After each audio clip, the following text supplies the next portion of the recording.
अब शांतिपूर्वक सब लोग बैठ जाएं और सब लोग मन में विश्वास रखें कि आप सबकी जागृति आज इस वक्त होने वाली है। मतलब ये कि अपने में दोष मत देखिए इस वक्त।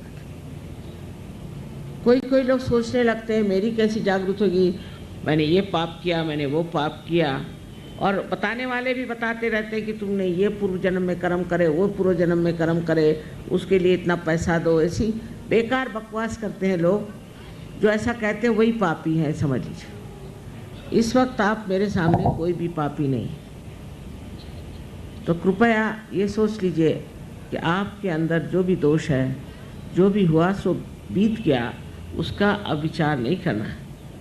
इस वक्त आप शांतिपूर्वक यही सोचिए कि मैं बिल्कुल दोषी नहीं हूँ। ऐसा सोचने से ये चक्र पकड़ता है। जब आप सोचते हैं कि आपके अंदर दोष है तो यहाँ पे ये चक्र पकड़ता है। इससे अनेक बीमारियाँ हो जाती हैं, जिसे अंग्रेजी में स्पॉन्डिलाइटिस कहते हैं, अंजाना कहते हैं, और तरह तरह के प्रकार इस एक चक्र के पकड़ने से होते हैं। तो हो गया सो बीत गया उस वक़्त के, अब तक क्यों आप लेकर बैठे? इस वक्त गलती उस वक्त ठीक करना चाहिए। तो अपने को कृपया माफ़ कर दीजिए। और दूसरे ये कि सबको आप एक तरह से, पूरी तरह से माफ़ कर दीजिए। उनके बारे में सोचना भी गलत है, क्योंकि उससे भी सर दर्द होता है। अब ये बात सोचिए कि आप माफ़ करें या नहीं करें। आप करते क्या हैं? कुछ तो नहीं करते। क्या करते हैं आप? कुछ नहीं करते। लेकिन जब आप माफ़ नहीं करते तो अपने को छलते हैं, सताते हैं उन लोगों के लिए जिन्होंने आपको सताया। इसलिए आप पूरे मन से इन सब को माफ़ कर दीजिए एक साथ। उसमें उनके बारे में सोचने की भी ज़रूरत है। बाकी आप लोग तो एक बड़े पवित्र देश में रह रहे हैं, तो अपने इस धरती माता की पवित्रता को देखते हुए और उसका अंदाज़ रखते हुए आप लोग कृपया दोनों हाथ मेरी ओर इस तरह से करें। सब लोग थोड़ा ऊपर इस तरह से, दोनों हाथ इस तरह से, क्योंकि ये जो 5 उंगलियां हैं और 6 और 7 और 5, 6 और 7 ये हमारे चक्रों के संकेत हैं। और डॉक्टरी में इसमें इनको सिंपैथेटिक नर्वस सिस्टम के एंडिंग्स माने जाते हैं। तो आप हाथ इस तरह से रखें। इस तरह से हाथ रखने पर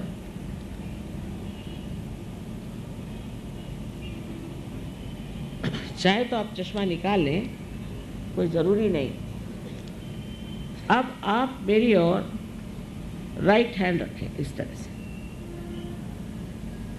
और सर झुका लें और ये देखें कि ब्रह्मरंध्र से, जिसे कि हम तालु कहते हैं, जो कि एक स्निग्ध सा हिस्सा हमारे सर में बचपन में होता है, उसके ऊपर अधांध्र अपना लेफ्ट हैंड रखें, सर झुका के देखें और देखिए कि आप ही के अंदर से कुछ ठंडी या गर्म हवा जैसी चैतन्य की लहरियां आ रही हैं क्या? देखिए, आदि शंकराचार्य ने कहा था इसका वर्णन सलीलम सलीलम, ठंडी ठंडी हवा।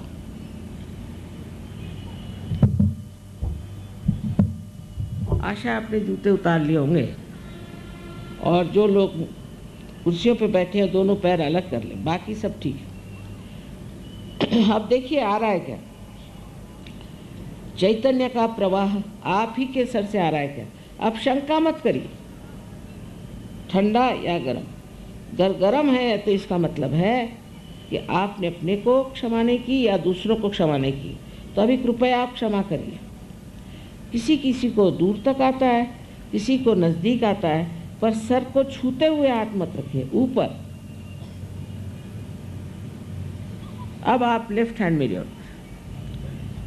और फिर से सर झुका के राइट हैंड से देखें कि आपके तालु भाग से कुछ ठंडी या गरम गरम हवा आ रही है।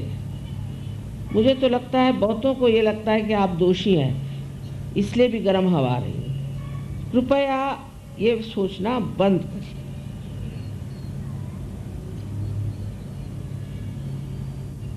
अब एक बार, आखिरी बार, फिर से राइट हैंड मेरी ओर करें, सब लोग करें और फिर सर झुका के लेफ्ट हैंड से देखें कि ठंडी हवा आ रही है क्या। बहुत से लोग बेकार बातें करते हैं कि कुंडलिनी जागरण से ये होता है, कुछ नहीं होता। आराम मिलता है, तकलीफ़ें जाती हैं, बीमारियां जाती हैं, मानसिक शांति मिलती है, अनेक विध शक्तियां जागृत होती हैं। ये सब ये इसलिए कहते हैं क्योंकि उनको जागृति आती नहीं है। हाँ, अब आप लोग दोनों हाथ सर की तरफ और एक प्रश्न पूछें। 3 बार एक प्रश्न पूछें कि माँ, क्या ये परम चैतन्य है? क्या ये ब्रह्म चैतन्य है? मुझे माँ कहिए, श्री माता जी कहिए। मन में पूछिए 3 बार प्रश्न।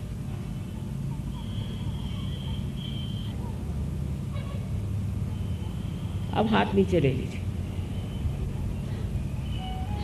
अब दोनों हाथ मेरी ओर करके इस तरह से, और मेरी ओर देखें और सोचिए नहीं। मेरी ओर देखिए और सोचिए नहीं।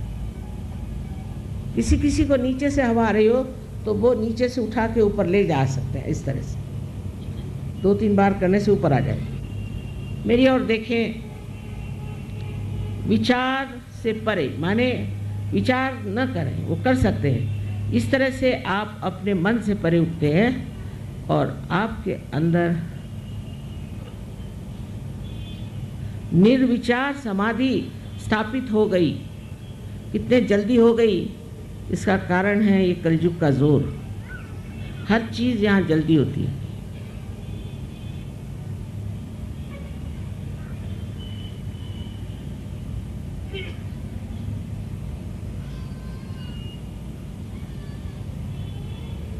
अब देख लीजिए, कोई पेड़ हिल नहीं रहा, कोई फूल हिल नहीं रहा, लेकिन ठंडी हवा आ रही।